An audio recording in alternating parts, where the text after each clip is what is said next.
Bonjour à tous, bienvenue au culte en ligne du Centre évangélique Vie Nouvelle de Ransart. Alors c'est un culte en ligne assez particulier parce qu'on est tous en confinement depuis quelques jours maintenant en Belgique. On est censé rester à la maison à cause du coronavirus. Alors voilà, ce culte est assez particulier, je suis toute seule aujourd'hui, le groupe de louanges n'est pas avec moi, donc je les salue par la même occasion. Et donc ce matin, on va chacun être devant notre écran en train d'écouter les chants, enfin surtout de chanter les chants et puis d'écouter la parole de Dieu. Et on va faire en sorte de passer un bon moment avec le Seigneur. J'avais à cœur de vous lire ce matin le psaume 46. Dieu est pour nous un refuge et un appui, un secours toujours présent dans la détresse. C'est pourquoi nous sommes sans crainte quand la terre est bouleversée, quand les montagnes sont ébranlées au cœur des mers et que les flots de la mer mugissent, écument, se soulèvent jusqu'à faire trembler les montagnes.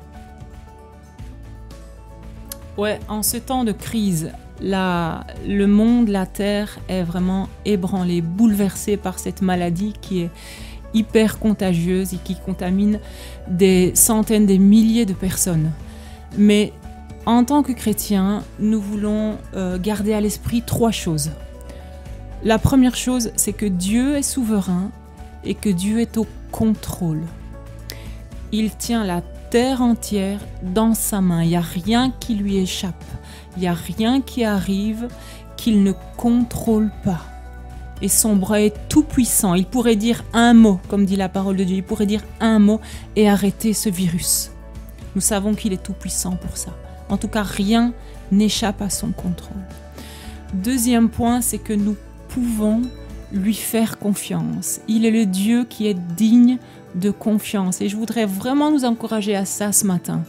C'est malgré la période difficile, malgré l'épreuve, malgré le fait qu'on puisse plus sortir, malgré peut-être la peur qui nous envahit de temps en temps, en pensant à nos proches, en pensant à nos familles, en pensant peut-être même à nous-mêmes, en ayant peur de contracter cette maladie, que nous puissions faire confiance au Seigneur, qu'il tient nos vies, notre vie, dans sa main.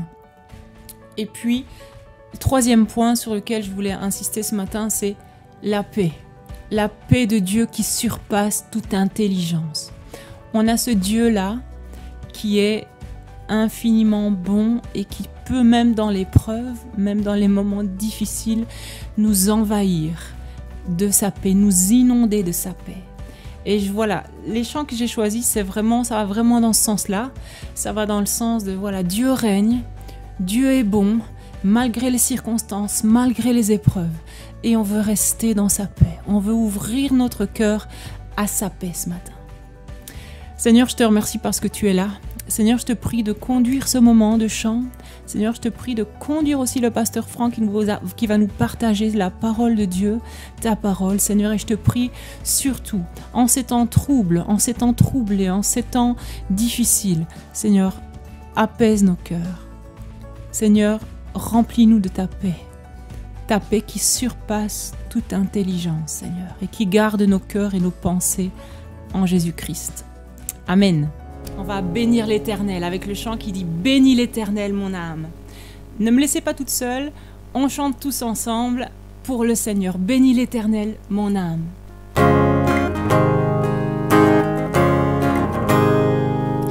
Bénis l'Éternel, mon âme.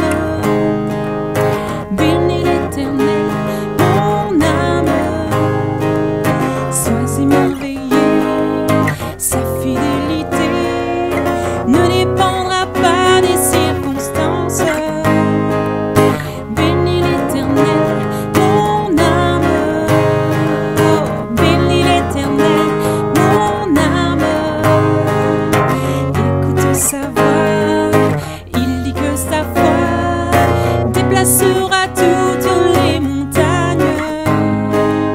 Bénis l'Éternel, mon âme, quand tout s'effondre, sombre, je sais que tu es là et que m'importe si les portes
Seigneur, on veut te bénir, Seigneur, parce que peu importe les circonstances, tu es avec nous.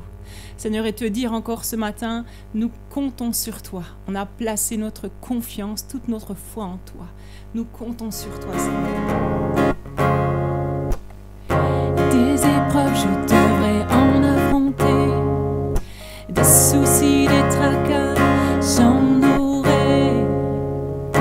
Des larmes, je crois que j'en verserai. Mais en tout temps, je te bénirai. J'apprendrai à compter sur ta fidélité, à venir à toi quand je suis chargée, à me confier en toi, à courir dans tes bras. Et je compte sur toi. J'ai placé ma confiance en toi. Je m'attends à toi. En toi j'ai mis ma foi, toute ma foi. Des échecs, je devrais en essuyer. Des obstacles, j'en aurai à surmonter. Des erreurs, je crois que j'en ferai. Mais en tout temps, je te bénirai. J'apprendrai à compter sur ta fidélité, à venir à toi quand je suis chargée, à me confier en toi, à courir dans tes bras. Et je compte sur toi. J'ai placé ma confiance en toi. Je m'attends à toi. En toi j'ai mis ma foi, toute ma foi. Je sais que tout concourt au bien de ceux qui t'aiment, et que dans ton amour tu conduis mes pas, tu ne m'abandonnes pas, non, non, non. Je sais que tout concourt au bien de ceux qui t'aiment, de ceux qui t'aiment, et que dans ton amour tu conduis mes pas, tu ne m'abandonnes pas. Et je compte sur toi. J'ai placé ma confiance en toi. Je m'attends à toi. En toi j'ai mis ma foi, toute ma foi. Et je compte sur toi. J'ai placé ma confiance en toi. Je m'attends à toi. En toi j'ai mis ma foi, toute ma foi. Toi j'ai mis ma foi, toute ma foi. En toi j'ai mis ma foi, toute ma foi.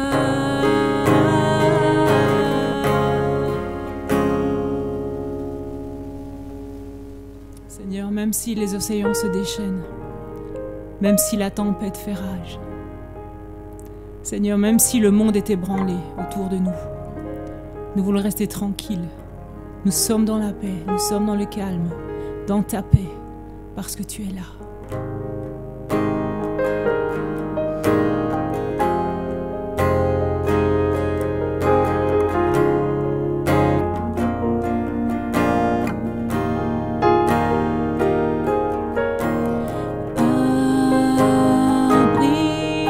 Abrite-moi sous tes ailes.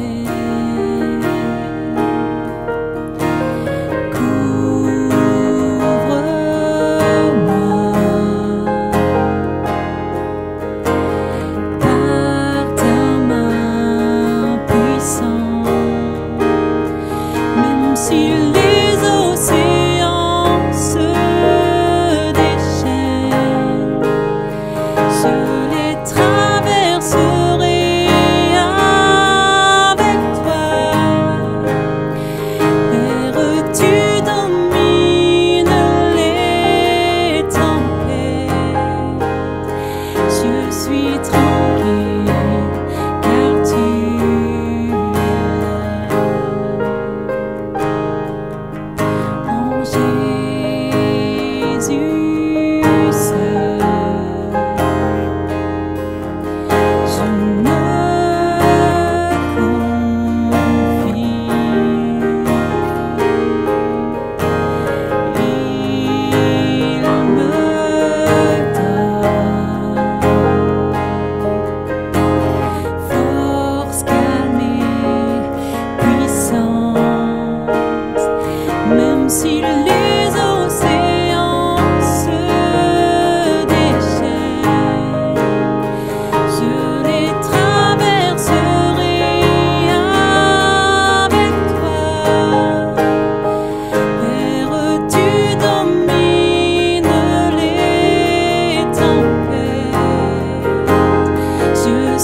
suis tranquille, car tu es là.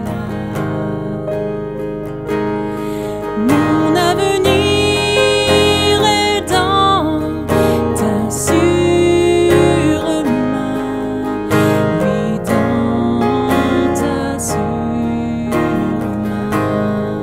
Je me confie en toi. Je me confie en toi. Je sais que tu es mon Dieu. Mon avenir est dans ta sûre main. Oui, dans ta sûre main. Je te bénis, Seigneur. Tu es mon puissant Sauveur. Oui, ton amour pour moi durera toujours. Pour moi durera toujours. Oui, ton amour pour moi durera toujours. Pour moi durera toujours. Mon avenir est dans ta sûre main. Oui, dans ta sûre main. Prions ensemble, frères et sœurs, prions ensemble. Seigneur, je te remercie. Seigneur, je te loue. Seigneur, je t'adore parce que mon avenir, notre avenir à chacun, il est dans tes mains. On ne prie pas un Dieu qui est mort. On ne prie pas un Dieu qui nous abandonne dans l'épreuve. On prie le Dieu qui est tout-puissant, le Dieu qui est au contrôle, le Dieu qui nous tient dans ses mains et le Dieu qui nous remplit de paix. Oh Seigneur, on veut se laisser envahir. Seigneur, on veut ouvrir notre cœur à ta paix ce matin. On veut ouvrir notre cœur à ta paix qui surpasse toute intelligence et qui garde nos cœurs et nos pensées en toi. Seigneur, tu es bon. Seigneur, merci pour ta paix. Seigneur, merci pour ta présence. Merci parce que tu es un refuge qui ne manque jamais dans la détresse. Sombre, je sais que tu es là et que m'importe si les portes se ferment sur mes pas. Je suis en marche sous l'arche. Bonjour à chacun, à chacune et bienvenue à ce culte du dimanche 22 mars 2020. Merci à notre sœur Sandrine pour ces temps de louange et d'adoration qui littéralement nous portent dans la présence de Dieu devant le Saint Trône et c'est des temps tellement bénissants. Et ce matin, je veux inviter chacun d'entre vous à écouter la parole de Dieu. Et avant justement que nous puissions écouter la parole de Dieu, je veux vous inviter à un temps de prière. Et là où vous êtes dans vos maisons, je vous invite à vous joindre à moi maintenant dans un temps de prière où nous voulons disposer nos cœurs à l'écoute de la parole de Dieu. Prions ensemble. Nous venons à toi, Père, dans le nom de Jésus. Et c'est vrai, Seigneur, que nous sommes empêchés de nous assembler dans un même lieu. Mais là où nous sommes aujourd'hui, ce matin, tu es avec chacun d'entre nous. Et je prie, Seigneur, alors que nous nous apprêtons à écouter ta parole, je prie que tu disposes des cœurs de chacun d'entre nous. Parce que tu nous assures, Seigneur, que quand ta parole sort, elle ne revient pas à toi sans avoir produit un effet. Et je prie, Seigneur, au nom de Jésus, que tu disposes des cœurs de chacun d'entre nous, afin que nous soyons bénis par ta parole, afin qu'elle nous apporte la lumière des choses du royaume de Dieu, afin, Seigneur, qu'elle nous éclaire sur les choses qui te concernent, sur ta volonté pour chacun d'entre nous. Je prie que tu oignes ta parole, Seigneur, et qu'elle fasse du bien à chacun d'entre nous, dans le nom de Jésus. Amen. Amen. Nous en sommes à notre 5e jour de confinement, et en Belgique en tout cas, Et si vous suivez bien l'actualité, de plus en plus de nations sont aujourd'hui, on va dire, à l'heure du confinement. Et ce que le Seigneur a mis sur mon cœur ce matin, c'est d'inviter chacun d'entre nous à avoir une lecture particulière des événements que nous vivons. Alors oui, nous sommes confinés, mais je veux vous inviter ce matin à avoir le résultat ou la résultante de ces mesures de confinement qui ont pour but premier d'arrêter la propagation de cette pandémie dans le monde entier. Quel est le résultat? Quelle est la résultante de ces mesures? Eh bien, vous le savez bien, restez à la maison. Restez à la maison, oui, mais je propose que nous regardions ça d'un peu plus près. Qu'est-ce qu'il y a derrière rester à la maison? Qu'est-ce qui nous est arrivé au fond? Eh bien, ma lecture des événements et ce sur quoi le Seigneur attire mon attention, c'est le fait que vous et moi, du jour au lendemain, nous avons été, si vous voulez, déshabillés ou dépouillés de tout ce qui faisait notre quotidien. Je pense par exemple au voyage. Je pense aux courses, au shopping, même si c'est vrai, on peut toujours aller faire des courses dans les magasins alimentaires. Je pense aux activités, je pense aux loisirs, je pense aux réunions de l'église. Et c'est un peu comme si, même le travail, si je pense au travail, on ne travaille plus de la même manière. Alors certains, par la force des choses, sont en chômage économique, d'autres travaillent de la maison, mais le point commun, c'est que nous sommes réduits à rester à la maison. Je sais par exemple que plusieurs familles ont dû rapatrier certains de leurs membres qui étaient en études à l'étranger ou en année sabbatique. Et c'est un peu comme une sorte d'espèce de mouvement d'ensemble et qui a pour but de ramener tout le monde à la maison et de ne faire rien d'autre que d'être à la maison. Et l'Église n'est pas en reste, je l'ai dit. Les réunions de nos assemblées sont annulées, purement et simplement. Et des conférences ont été annulées, des séminaires chrétiens, des voyages missionnaires, des conférences qui ont été programmées depuis des mois. Il y a toute une logistique et tout ça, du jour au lendemain, ça s'est arrêté. Avec encore une fois pour résultat que vous et moi, nous nous retrouvions à la maison. Et la question est la suivante. Qu'est-ce que le Seigneur veut nous enseigner alors qu'aujourd'hui, l'Église locale de Jésus-Christ, les membres de l'Église locale de Jésus-Christ sont confinés à la maison? Quel est l'enseignement du Seigneur? Qu'est-ce que le Seigneur veut nous dire? Eh bien, frères et sœurs, il me semble que l'enseignement premier que le Seigneur veut nous donner au travers de ces événements que nous vivons, c'est un retour à l'essentiel. Et par retour à l'essentiel, j'entends d'abord, frères et sœurs, que la foi, que le salut est d'abord personnel et individuel. Pensons-y un instant. Quand nous lisons la parole de Dieu, à chaque fois qu'on nous parle du salut, à chaque fois qu'on nous parle de la vie éternelle, il y a une notion individuelle qui ressort. Par exemple, lorsque la trompette sonnera, ce ne sont pas des couples qui vont partir ensemble, ce ne sont pas des familles qui vont partir ensemble, ce ne sont pas des copains qui vont partir ensemble. C'est chacun d'entre nous, individuellement.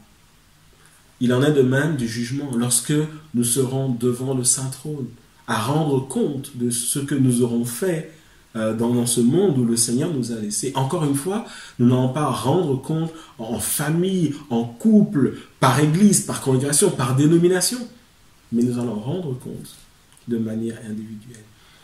Et il me semble que, entre autres enseignements, ce que le Seigneur veut dire à l'Église de Jésus-Christ aujourd'hui, c'est un retour à l'essentiel. Et par retour à l'essentiel, j'entends la seule chose qui nous est laissée, la seule chose qui ne nous a pas été enlevée, la seule chose qui nous reste à faire, c'est d'approfondir notre communion et notre relation avec Jésus-Christ de Nazareth.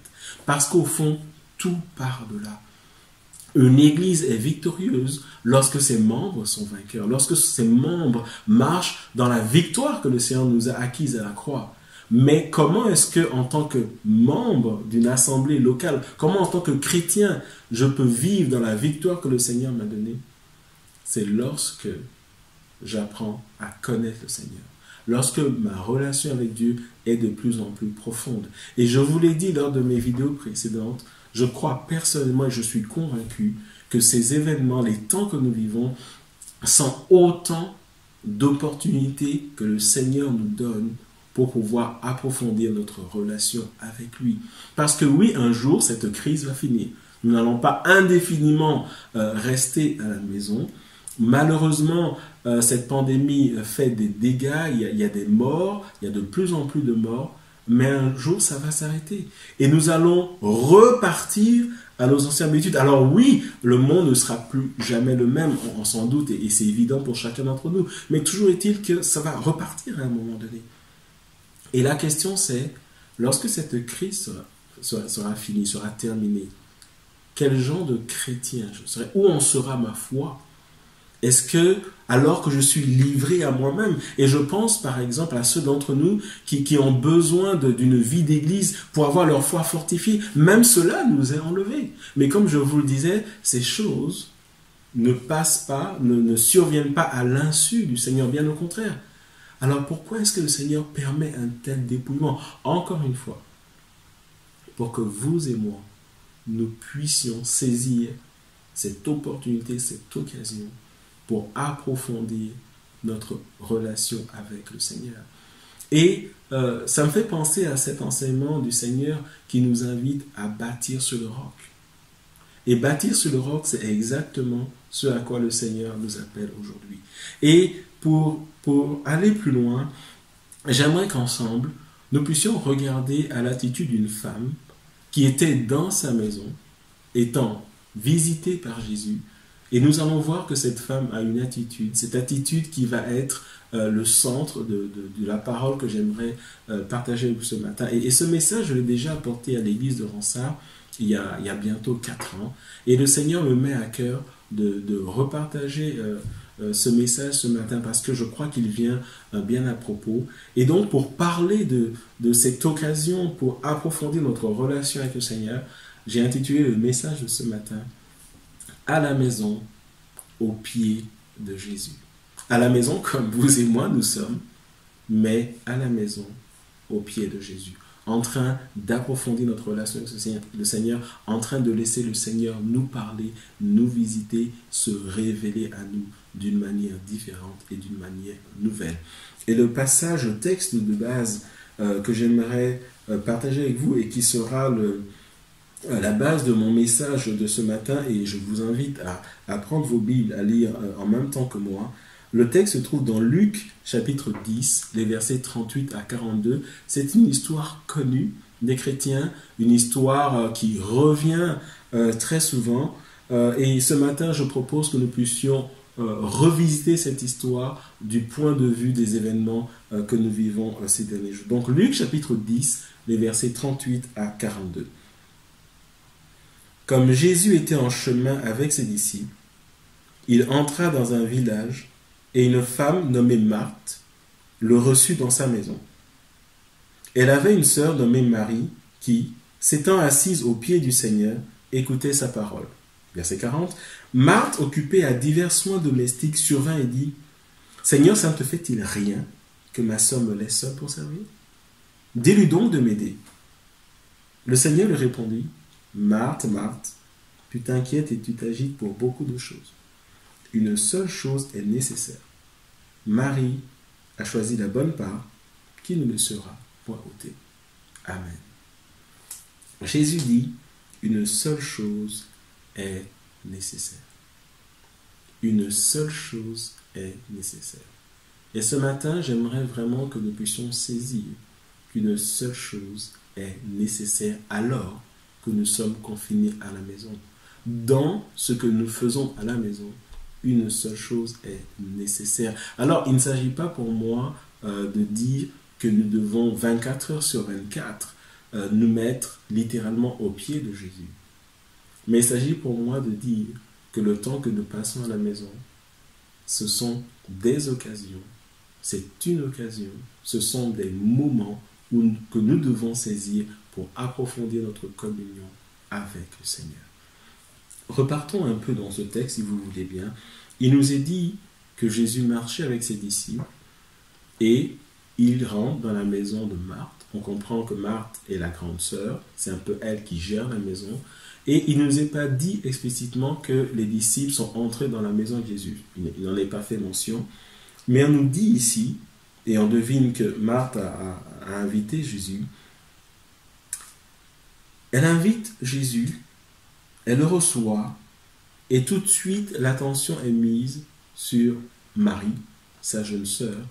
Et il nous est dit que alors que Marthe est affairée, on ne nous donne pas de détails sur Marie, on ne donne pas de descriptif, mais on nous dit qu'elle fait quelque chose. Elle s'est assise au pied du Seigneur et elle écoutait sa parole. Et de cette expression, Marie s'est assise au pied du Seigneur, ce matin, nous pouvons tirer tellement d'enseignements. Et la question que nous devons nous poser, qu'est-ce que Marie aujourd'hui, alors qu'elle est dans sa maison, comme vous et moi nous sommes dans nos maisons, alors que Marie est dans sa maison, quand elle s'assoit au pied de Jésus, qu'est-ce qu'elle essaie de nous dire? Ce matin, nous allons voir qu'en réalité, Marie veut nous dire 4 choses. La première chose que Marie veut nous dire, littéralement, en s'asseyant au pied de Jésus, Marie veut nous dire, Seigneur, je veux me soumettre à toi. Et là, c'est une dimension de soumission. Et j'aimerais, alors que je parle en particulier de ce point, que nous puissions juste visualiser ou imaginer la scène où Marie, elle est là, et elle s'assoit au pied de Jésus. Et il y a une sorte de dénivellation, de dénivellement où on voit réellement qu'elle est là et que dans son attitude physique, elle est en train de dire, Seigneur, il faut que tu sois au-dessus de moi. Et littéralement, Marie est en train de dire, Seigneur, sois le maître de ma vie, dans tous les domaines de ma vie. Sois le Seigneur. Prends de la hauteur dans ma vie. Seigneur, je veux vraiment me soumettre à toi dans tous les domaines de ma vie. Seigneur, prends de l'importance. Et alors que je vous partage cela, il y a cette pensée et cette parole de la Bible qui me vient en tête. Lorsque Jean-Baptiste, alors qu'il est là dans son ministère et que Jésus arrive, qu'est-ce qu'il dit? Il faut que je diminue afin qu'il croisse. Frères et sœurs, pour que la volonté de Dieu s'accomplisse dans nos vies, il faut que nous apprenions à diminuer afin que Jésus croisse. Et vous savez, dans notre quotidien, on est tellement occupé dans nos activités que oui, certes, nous aimons le Seigneur, mais la question de savoir, est-ce que vraiment Jésus est le Seigneur de nos vies? Littéralement, ce que Marie est en train de dire, lorsqu'elle se met au pied de Jésus et lorsqu'elle est en train de dire, physiquement, je me soumets à toi, parce que dans ma vie, ce que je veux, c'est que tu prennes la première place. Ce que Marie est en train de dire, c'est, Jésus, je veux non seulement que tu sois mon sauveur, mais je veux que tu sois également mon Seigneur. Et dans ces moments que nous vivons, il est crucial que nous puissions réellement nous poser la question. Est-ce que Jésus détient réellement toutes les clés de ma vie? Est-ce que Jésus est à la première place? Est-ce que Jésus est celui qui décide dans ma vie? Ou je vais un peu l'aider dans le processus de décision parce qu'en réalité, je veux garder le contrôle d'une partie de ma vie. Lorsque Marie se met au pied de Jésus, elle est en train de dire ta volonté et non pas ma volonté. Elle est en train de dire Seigneur, je veux réellement me soumettre, être soumis, être soumise à ce que toi tu fais. Elle est en train de dire Seigneur, regarde dans chaque domaine de ma vie, regarde dans mon couple, regarde dans ma famille. Et je veux, c'est mon choix, sois le Seigneur. Frères et sœurs, nous ne pouvons pas être des chrétiens victorieux si Jésus est seulement le sauveur de nos âmes. Pour que nous soyons des chrétiens victorieux, il y a lieu et il y a besoin que Jésus soit également le Seigneur de nos vies. Que je diminue afin que tu croisses. Et c'est ce que Marie est en train de dire littéralement à Jésus. Et il y a quelques semaines, j'ai eu l'occasion de parler en entretien avec quelqu'un qui partageait avec moi un problème. Et nous en sommes arrivés ensemble à la lecture de la parole de Dieu. Nous sommes arrivés à la conclusion qu'en réalité, cette personne n'avait pas donné tout le contrôle de sa vie au Seigneur. Cette personne n'était pas dans l'attitude de Marie où elle disait: Seigneur, je veux entrer dans cette dimension de soumission. Je veux arrêter de mettre mes projets en avant. Je veux arrêter de me mettre en avant. Mais je veux apprendre à te mettre toi, Seigneur, en avant. Je veux apprendre à te donner la première place. Et lorsque Marie se met littéralement, physiquement au pied de Jésus, elle est en train de dire: ce que je suis en train de faire physiquement, c'est spirituellement que je veux aussi le faire. La soumission, Seigneur, je veux me soumettre à toi. Seigneur, ton opinion doit l'emporter sur mon opinion. Seigneur, ton avis va l'emporter sur mon avis. Seigneur, ta volonté va l'emporter sur ma volonté. Frères et sœurs, j'aimerais que nous puissions nous poser honnêtement la question suivante. Est-ce que ma vie est soumise à Jésus-Christ de Nazareth? Est-ce que Jésus est seulement mon sauveur ou il est également mon Seigneur? Marthe, contrairement à Marie, s'affairait, était dans l'activisme. Et comprenons-nous bien, et vous avez entendu plusieurs messages là-dessus, elle ne faisait rien de mal. Mais Jésus précise qu'il n'y a qu'une chose qui est nécessaire. Et dans l'attitude de Marie, il voit ce qui est nécessaire. Et la première chose que Marie nous enseigne, comme je viens de le dire, c'est cette soumission à Jésus-Christ de Nazareth. Et pendant ce temps qui nous est donné, qui va être plus ou moins long, j'aimerais inviter chacun d'entre nous honnêtement à nous poser la question suivante. Quelle est la place de Jésus dans ma vie? Quelle est la place de Jésus dans mon couple? Vous savez, plusieurs d'entre nous sont parfois dans des situations de détresse, de souffrance, parce que nous sommes nos propres maîtres dans la foi, parce que nous n'obéissons qu'à nos propres plans, nous n'obéissons qu'à nos propres désirs. Nous voulons faire ce que nous voulons et parfois nous habillons cela de la volonté de Dieu. Parfois nous disons: je sens que Dieu me pousse, etc. Mais la vérité, c'est que nous ne faisons qu'obéir à nos propres désirs, à nos propres aspirations. Et le Seigneur n'est pas dedans. Et ce matin, j'aimerais inviter l'Église, inviter chacun d'entre nous, vous et moi ensemble, à apprendre à nous soumettre à l'autorité du Seigneur Jésus. C'est l'enseignement premier que Marie nous donne, littéralement: Seigneur, tes plans sont meilleurs que les miens. Seigneur, tu as ton mot à dire. Je te confie les clés de ma vie. Je te fais passer devant. Et ce matin, non seulement Marie, en s'asseyant au pied de Jésus, elle choisit de lui donner la première place, mais littéralement ce que Marie est en train de faire, elle est en train de dire: Seigneur, je veux t'écouter. Et ce sera mon deuxième point. Lorsque Marie s'assied au pied de Jésus, elle dit: Seigneur, je veux me soumettre à toi. Mais elle dit également: Seigneur, je veux t'écouter. Et c'est la dimension de l'écoute. Et il nous est dit dans le passage que nous avons lu, au verset 39, elle avait une sœur nommée Marie qui, s'étant assise au pied du Seigneur, écoutait sa parole. Cette histoire qui nous est contée nous parle de la première fois que Marie a rencontré Jésus. Et vous savez, en ce temps, Jésus était toujours précédé par sa réputation. Et la Bible nous dit, par exemple, dans Acte 10, verset 38, que Jésus, loin d'esprit et de puissance, il allait de lieu en lieu et il faisait du bien aux gens. Et il y avait des foules qui suivaient Jésus.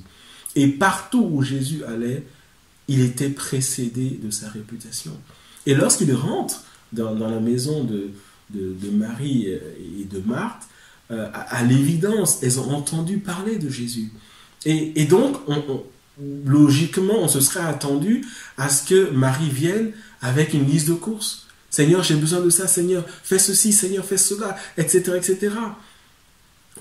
je sais pas moi, Seigneur, donne-moi un mari, Seigneur, fais ceci, Seigneur, maintenant que tu es là, occupe-toi de ça, etc. Mais le texte ne fait pas ressortir de demande explicite de Marie, mais le texte va mettre l'emphase sur une attitude de cœur de Marie, qui est l'attitude de l'écoute. L'écoute de la parole de Dieu. Et cela m'amène, frères et sœurs, à vous parler de cette dimension de nos vies spirituelles. Cette dimension qui est mise à mal justement par les choses qui nous sont ôtées aujourd'hui. Cette dimension qui est mise à mal par nos activités, par nos sorties, par nos programmes. La lecture et la méditation de la parole de Dieu. Frères et sœurs, je veux vous le dire très franchement ce matin. Le chrétien qui ne met pas la parole de Dieu au centre de sa vie ne sera jamais victorieux. Combien d'entre nous aujourd'hui, nous souffrons du fait que nous ne connaissons pas la parole de Dieu. Nous avons une idée vague de ce que la parole de Dieu dit dans des circonstances particulières. Et en particulier, dans ce que nous vivons aujourd'hui, nous ne savons pas littéralement, passez-moi l'expression, à quel saint se vouer. Alors oui, depuis que cette situation a commencé, je vois tout comme vous plein de choses qui passent sur les médias, les réseaux sociaux. J'entends plein de choses.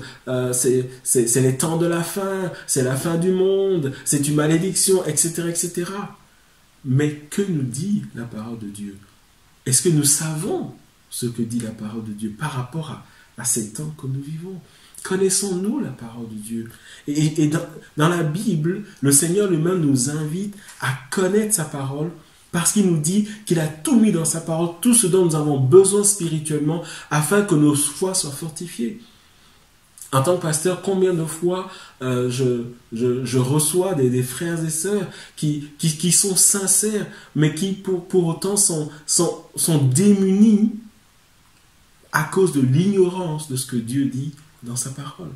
Et je crois, tout comme Marie, que ces temps nous sont donnés afin que nous puissions revenir à la parole de Dieu, revenir à l'essentiel, mettre la parole de Dieu au centre de nos vies, ne pas nous contenter de la connaître de manière vague, de manière imprécise. Dieu n'a pas donné sa parole pour que nous la connaissions de manière vague et imprécise. Dieu a donné sa parole pour que nous puissions la lire, pour que nous puissions la méditer.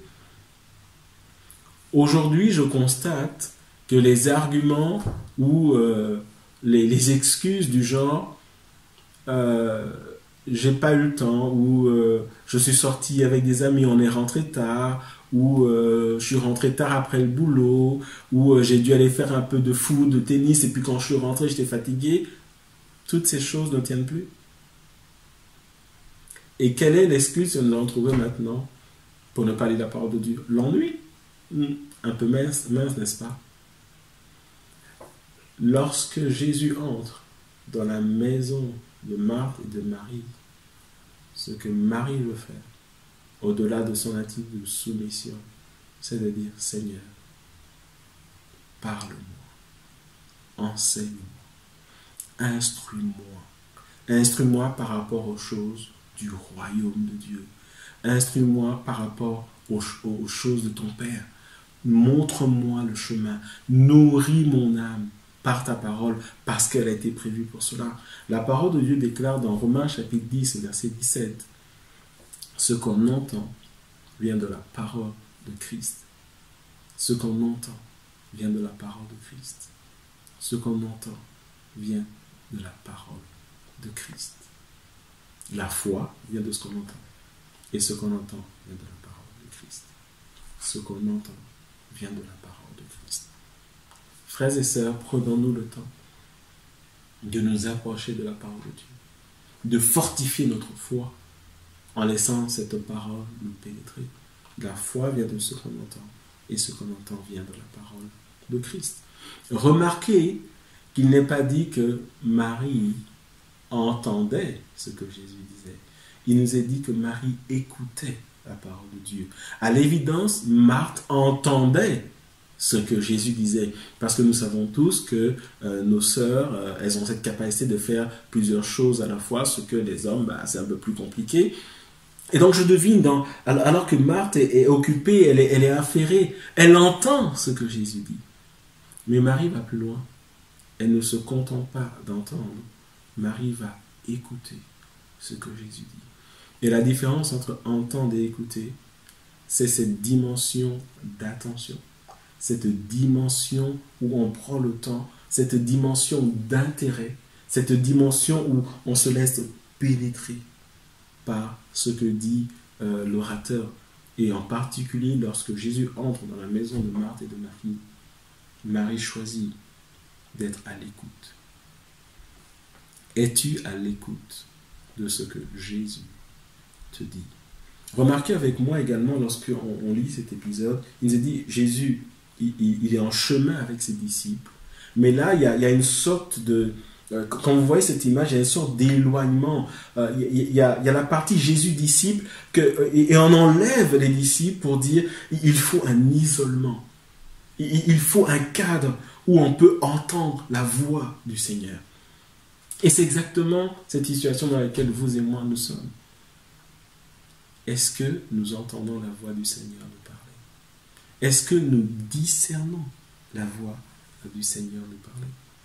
Dans Jean chapitre 10, Jésus dit que les brebis connaissent sa voix. Connais-tu la voix du Seigneur? Connais-tu, reconnais-tu la voix de ton maître? Et je crois que ces moments nous sont donnés pour que nous exercions nos oreilles spirituelles et que nous discernions la voix du Seigneur par rapport à notre propre voix. Que nous choisissons d'écouter la parole du Seigneur par rapport à la voix de nos amis, par rapport à la voix du monde, par rapport à notre propre voix. Et lorsque Marie, elle est là, au pied du Seigneur, soumise, elle écoute ce que le Seigneur lui dit. Et elle est dans une attitude d'écoute, dans le but d'obéir. Aujourd'hui, nous obéissons à nos voix, à nos pulsions, à nos aspirations. Non, moi je suis pas d'accord, moi ça doit être comme ça, etc. Et Marie n'a pas cette attitude. Marie n'est pas dans l'attitude où ouais, moi je suis pas d'accord avec ça. Non, je suis pas d'accord. Je ne suis pas d'accord de pardonner. Je ne suis pas d'accord de faire ceci. Marie dit, Seigneur, enseigne-moi, parle-moi, fortifie ma foi au travers de ta parole. La foi vient de ce qu'on entend, et ce qu'on entend vient de la parole de Christ. Et non seulement dans son attitude, Marie nous donne un enseignement de soumission, elle nous donne un enseignement d'écoute, mais la troisième chose que Marie veut dire au Seigneur au travers de son attitude, c'est Seigneur, je veux te voir. Seigneur, je veux te voir. Et je vous invite encore à cette attitude qu'a Marie où elle est au pied du Seigneur. Lorsqu'elle est au pied du Seigneur et elle est à l'écoute, ses yeux se portent sur une seule personne. Elle se porte sur le Seigneur. Elle est concentrée sur le Seigneur. Toute son attention est sur le Seigneur. Et lorsque j'imagine cette attitude que Marie a envers Jésus, je ne peux m'empêcher de penser à cette déclaration qu'a eue Job, une déclaration qui est connue à la fin de son épreuve, vers la fin de son épreuve, avant que tout ce qui lui a été enlevé lui soit restitué. Dans Job 42, le verset 5, Job a dit ceci, et qui pour moi est une déclaration puissante. Mon oreille avait entendu parler de toi, mais maintenant, mon œil te voit. D'autres versions vont dire, mais maintenant, mon œil t'a vu. Et littéralement, Job est en train de dire, j'avais une idée de toi. J'avais une conception de la foi. Je me suis construit une conception de qui tu es.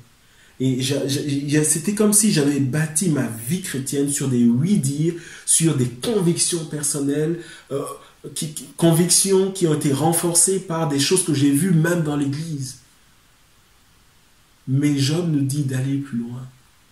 Notre foi chrétienne doit être basée sur une révélation de qui Jésus est. Et lorsque Marie est là, et lorsque elle est dans une attitude de soumission à l'autorité du Seigneur, lorsqu'elle écoute la voix du Seigneur, elle a en même temps une révélation de qui il est.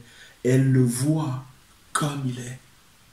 Et vous et moi, frères et sœurs, nous avons besoin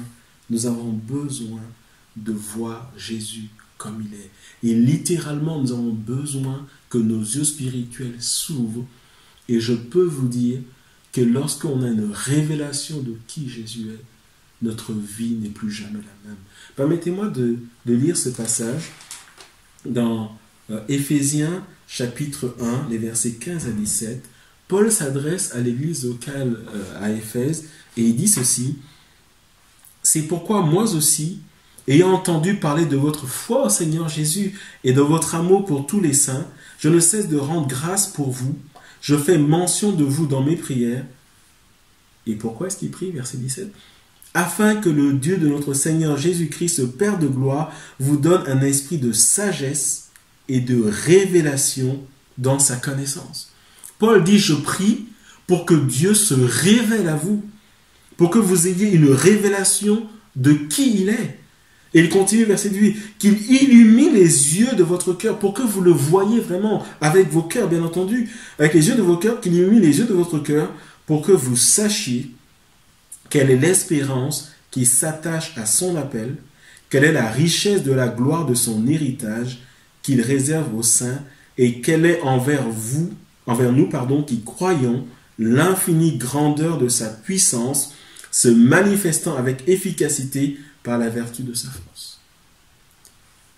Paul dit, vous avez besoin d'avoir la révélation de qui Jésus est, afin que sa puissance se manifeste en vie, afin que vous ayez une vie chrétienne victorieuse, ce à quoi le Seigneur vous appelle, vous et moi.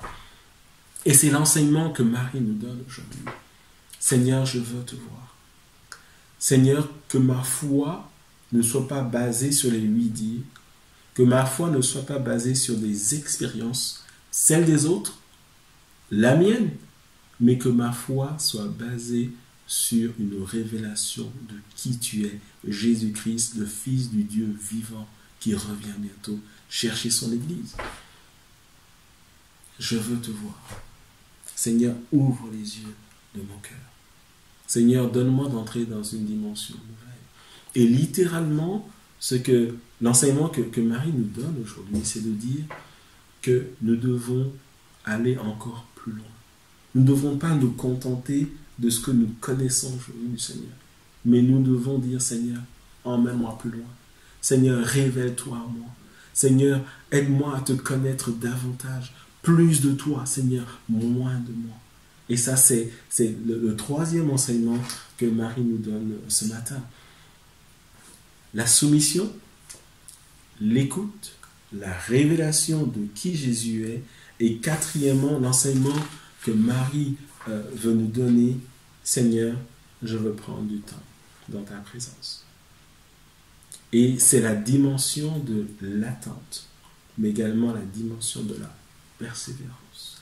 Lorsque, encore une fois, nous revenons à notre texte de Luc chapitre 10, nous voyons que la scène se passe à un moment où certainement Marthe va faire à manger à Jésus. Elle va le recevoir, elle veut être une bonne hôtesse. Et évidemment, cette scène, même si en la lisant, on la lit en quelques secondes, je dirais, c'est une scène qui s'étire dans le temps. Et on devine que Marie, au pied de Jésus, ce n'est pas une affaire de 5 minutes. Ça a pris du temps. Et littéralement, Marie est en train de dire, Seigneur, alors que je suis dans ta présence, je veux prendre le temps de venir dans ta présence.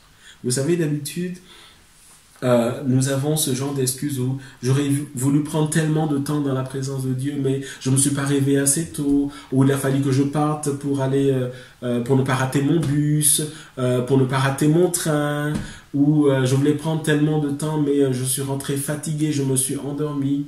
Remarquez avec moi que toutes ces excuses ne tiennent plus parce qu'il n'y a plus de bus, il n'y a plus de train. Le travail, je ne sors plus, je suis à la maison, bien sûr.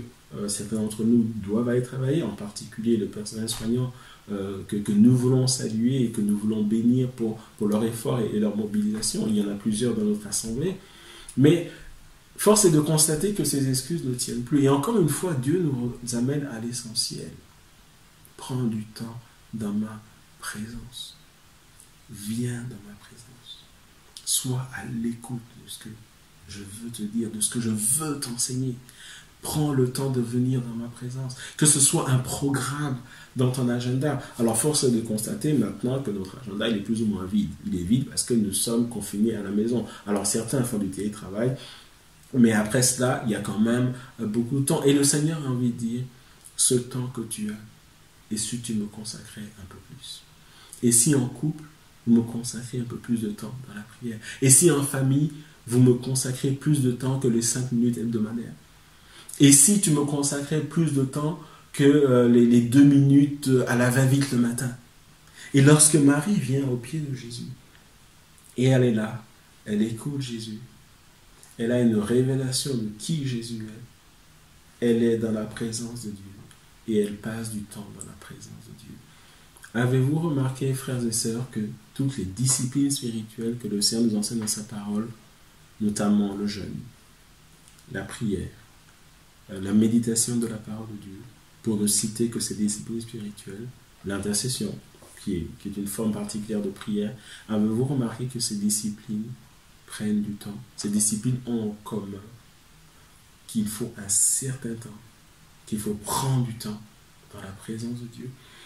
Et je m'en vais vous lire ce passage dans le psaume 5, verset 4, où on voit l'attitude du psalmiste, psaume chapitre 5, le verset 4, et il dit quelque chose de merveilleux, je vous le lis, psaume 5, verset 4, « Éternel, le matin, tu entends ma voix, le matin, je me tourne vers toi et je regarde. » Le matin, tu entends ma voix, Seigneur. Le matin, littéralement, je me tourne vers toi, et qu'est-ce que je fais? Je regarde. Je suis dans la contemplation de qui mon maître est. Et je reste là, à l'écoute de sa voix. Et je veux recevoir ce qu'il a pour moi. Je veux recevoir la direction qu'il a pour moi. Je veux laisser de côté mes envies, mes aspirations, mes désirs. Et je veux vraiment venir, Seigneur, qu'est-ce que tu veux me dire? En tant que jeune, Seigneur, qu'est-ce que tu veux me dire? Seigneur, en tant que mari, en tant que femme, en tant que célibataire, en tant que personne isolée, en tant que famille monoparentale, si je m'exprimer ainsi, en tant que mère célibataire avec des enfants. Seigneur, qu'est-ce que tu as à me dire? Et je veux rester dans l'attente. Et je veux rester dans la persévérance. Je veux prendre du temps. Et je veux me laisser conduire par le Saint-Esprit. Je veux laisser le Saint-Esprit amener mes pensées vers le cœur du Père. Me révéler les choses qui ont besoin d'être transformées dans ma vie. Et lorsque Marie, elle est là au pied du Seigneur, littéralement, c'est ce qu'elle dit au Seigneur. Seigneur, je veux te consacrer du temps. Seigneur, je veux que tu aies plus de place dans ma vie, en te consacrant un élément essentiel de mon quotidien, qui est le temps. Et vous remarquerez avec moi qu'avec la situation que nous vivons, s'il y a vraiment quelque chose que Dieu nous a donné, c'est du temps. Alors, je ne dis pas que nous ne faisons rien, mais je dis assurément, et vous serez d'accord avec moi, que nous avons du temps. Et le temps va aller à l'opposé de l'oisiveté. Et j'aimerais avertir l'Église. Attention à l'oisiveté, attention à se lever et à flâner, attention à subir la journée, à subir le quotidien.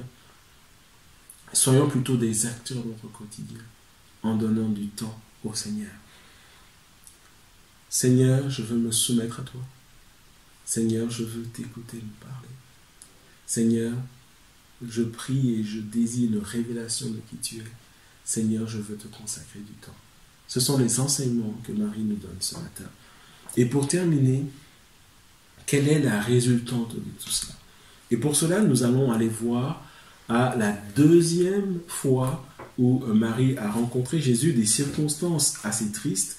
Et là, je vous invite avec moi à ouvrir nos Bibles dans Jean chapitre 11, où il nous est relaté un épisode assez douloureux de deuil. Marie et Marthe ont un frère qui se prénomme Lazare. Et la Bible nous relate que Lazare est décédé. Alors, Jésus est à un jour de marche de Béthanie. Lazare est décédé. On envoie Jésus chercher. Mais le temps que le message parvienne à Jésus, Lazare décède. Mais en plus de cela, il faut 2 jours à Jésus pour arriver. Résultat des courses, Jésus arrive 4 jours après que Lazare soit décédé. Alors nous sommes dans Jean chapitre 11. Et si vous voulez bien, nous allons lire à partir du verset 20. Et donc Jésus arrive à Béthanie et nous dit ceci. Jean chapitre 11, verset 20. Lorsque Marthe apprit que Jésus arrivait, elle alla au-devant de lui, tandis que Marie se tenait assise à la maison. Marthe dit à Jésus, « Seigneur, si tu avais été ici, mon frère ne serait pas mort. Mais maintenant même, je sais que tout ce que tu demanderas à Dieu, Dieu te l'accordera. » Jésus lui dit, « Ton frère ressuscitera. » Elle répond, « Je sais, lui répondit Marthe, qu'il ressuscitera à la résurrection au dernier jour. » Jésus lui dit, « Je suis la résurrection et la vie. Celui qui croit en moi vivra même s'il meurt. Et quiconque vit et croit en moi ne mourra jamais. Crois-tu cela ?» Elle lui dit, « Oui, Seigneur, je crois que tu es le Christ, Fils de Dieu, qui devait venir dans le monde. » Verset 28. Ayant ainsi parlé, elle s'en alla. Puis elle appela secrètement Marie, sa sœur, et lui dit, remarquez avec moi, elle appela secrètement Marie, sa sœur, et lui dit, le maître est ici et il te demande. Jésus demande à parler à Marie. Continuons. Dès que Marie eut entendu, elle se leva promptement et alla vers lui, car Jésus n'était pas encore entré dans le village. Donc Jésus était en fait à l'entrée du village, mais il était dans le lieu où Marthe l'avait rencontré. Verset 31. Les Juifs qui étaient avec Marie dans la maison et qui la consolaient, l'ayant vue se lever promptement et sortir, la suivirent disant, elle va au sépulcre pour y pleurer. Et c'est là où c'est intéressant. Lorsque Marie fut arrivée là où était Jésus et qu'elle le vit, qu'est-ce qu'elle fit d'abord? Elle tomba à ses pieds et lui dit, Seigneur, si tu avais été ici, mon frère ne serait pas mort. Marie dit exactement la même chose que sa sœur Marthe, à quelques minutes d'intervalle, à la différence près qu'avant d'ouvrir la bouche, Marie se met aux pieds du Seigneur. Marie vit une situation de deuil, de souffrance. Mais Marie dit, Seigneur, je ne comprends pas, mais je veux être soumise à ton autorité. Je veux être dans l'attitude qui sied à un serviteur de Dieu. Et en continuant la lecture, il nous est dit, Jésus, la voyant pleurer, elle et les Juifs qui étaient venus avec elle, frémit en son esprit et fut tout ému. Et il dit, où l'avez-vous mis? Seigneur, lui répondirent-ils, viens et vois. Le verset 35, très connu, Jésus pleura. Remarquez avec moi que le Seigneur exprime ses émotions après que Marie soit venue auprès de lui. Et la suite de cette histoire, c'est le miracle de la résurrection de Lazare. Que retenir de cela, frères et sœurs? Lorsque nous prenons et nous faisons le choix d'approfondir notre relation avec Dieu au travers de la soumission, au travers de l'écoute, au travers de l'attente, et lorsque nous laissons le Saint-Esprit nous révéler la personne de Jésus afin que notre relation avec lui soit de plus en plus profonde, c'est alors que nous vivons des choses puissantes avec le Seigneur. Lorsque Jésus arrive dans une situation de deuil que traversent Marthe et Marie, Marthe vient en premier. Jésus fait appeler Marie. Jésus connaît Marie. Jésus a de l'affection pour Marie. Jésus veut intervenir puissamment dans la vie de Marie. Et lorsque Marie vient, Jésus ne lui reproche pas cette remarque, mais remarquez que dans son attitude, Marie, elle est soumise au Seigneur. Marie dit, ma place, c'est celle que tu m'as donnée. Toi, Seigneur, tu sais toutes choses. Tu es aux commandes de ma vie. Même dans cette situation, je ne veux pas, moi, reprendre le contrôle de ma vie. Je te laisse au contrôle de ma vie. Jésus est ému. Jésus est touché par cela. Et cette attitude de Marie va aller enclencher le miracle derrière, le miracle de la résurrection de son frère. Vous savez, il n'est pas difficile pour le Seigneur d'accomplir des miracles dans nos vies. Il n'est pas difficile pour le Seigneur de nous rencontrer de manière puissante.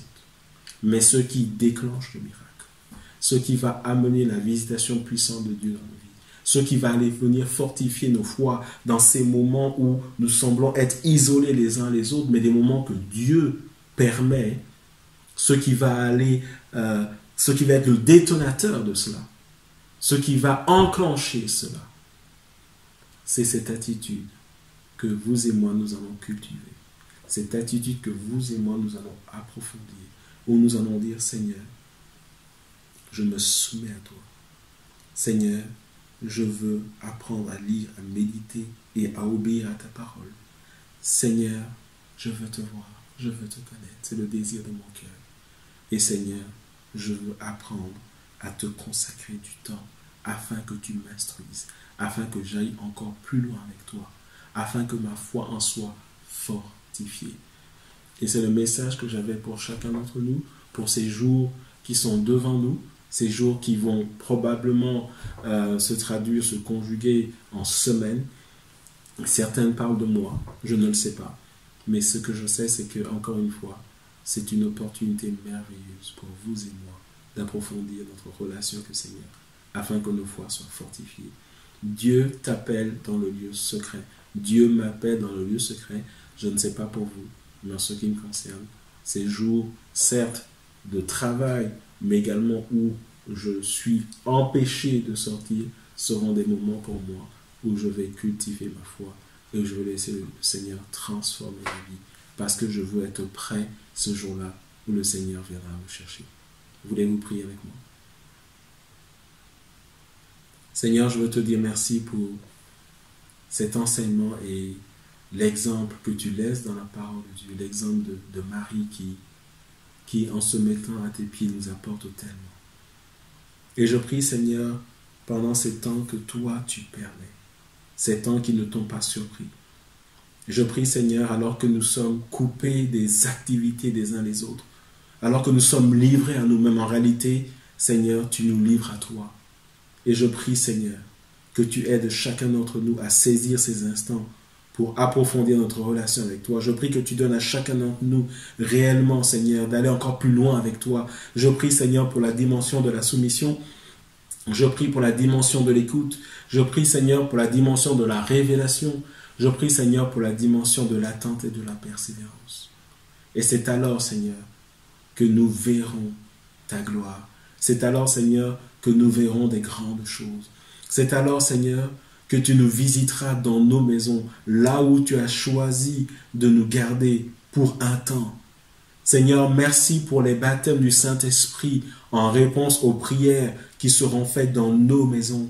Merci, Seigneur, parce que tu veux amener chacun à arrêter d'aller d'église en église chercher des solutions, mais tu veux amener chacun d'entre nous à être visité dans sa maison, dans sa chambre. Merci, Seigneur, parce que tu permets ces occasions pour nous amener à ne pas toujours compter sur la prière du pasteur, mais réellement, Seigneur, à réaliser que dans nos maisons, tu peux nous guérir, tu peux nous délivrer, tu peux nous visiter. Je te rends grâce et gloire. Et Seigneur, je ne veux pas terminer ce moment sans avoir une pensée pour le personnel soignant. Et je prie vraiment que tu étendes ta main, non seulement dans notre nation, mais dans les différentes nations confrontées à cela, dans le monde entier. Je prie vraiment, Seigneur, que tu fortifies ces hommes et ces femmes. Je prie que tu les gardes, que tu les protèges contre cette pandémie. Et je prie, Seigneur, que toi vraiment tu étendes ta main et que toi tu épargnes les vies dans ta grâce et dans ta bonté. Je te remercie, Seigneur, dans le nom de Jésus. Amen. Que Dieu vous bénisse, frères et sœurs, et qu'il bénisse sa parole dans nos cœurs. Et je vous dis à bientôt. Que Dieu vous bénisse. Sombre, je sais que tu es là et que m'importe si les portes se ferment sur mes pas.